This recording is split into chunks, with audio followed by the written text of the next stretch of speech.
બ્રહ્માંડમાં થતી ગતિવિધિઓમાં આપણને આટલો રસ કેમ હોય છે? કારણ એક જ છે કે ક્યાંક જીવનની શોધમાં આપણે સંશોધનો તરફ પ્રેરાઈએ છીએ. નમસ્કાર, હું છું શિવાની. વૈજ્ઞાનિકોએ સૂર્યમંડળની બહાર પૃથ્વી જેવો ગ્રહ શોધી કાઢ્યો છે. પૃથ્વીથી લગભગ 12 પ્રકાશ વર્ષ દૂર સ્થિત આ ગ્રહ એક તારાની પરિક્રમા કરી રહ્યો છે.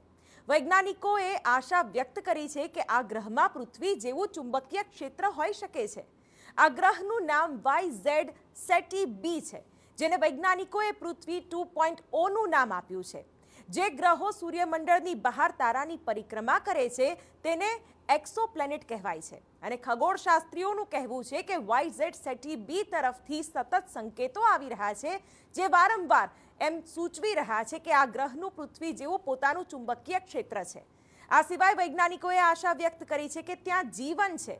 આ ગ્રહને રહેવા યોગ્ય બનાવવા માટે ચુંબકીય ક્ષેત્ર સૌથી મહત્વપૂર્ણ પરિબળ છે.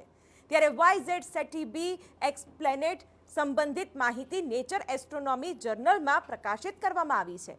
સંશોધકોનું કહેવું છે કે YZ સેટી બી એક્સોપ્લેનેટ પરનું ચુંબકીય ક્ષેત્ર તે ગ્રહ પર જીવનની શક્યતા દર્શાવે છે. તેમણે કહ્યું કે શરૂઆતમાં વરસાદમાં આવા સંકેતો જોયા છે, જે ખૂબ જ રમણીય દેખાયા હતા.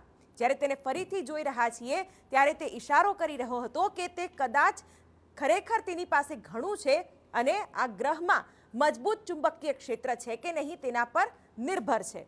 ચુંબકીય ક્ષેત્ર શક્તિશાળી તારાઓની પવનોને કારણે કોઈ પણ ગ્રહનું વાતાવરણ બગડવા દેતું નથી અને વાતાવરણને અનુકૂળ રાખે છે. ઉદાહરણ તરીકે મંગળ પર એક સમયે વાતાવરણ હતું. તે ગરમ અને ભીનો ગ્રહ હતો, પરંતુ ચુંબકીય ક્ષેત્ર ખોવાઈ ગયા પછી મંગળ ધીમે ધીમે તેનું વાતાવરણ ગુમાવી ચૂક્યો છે.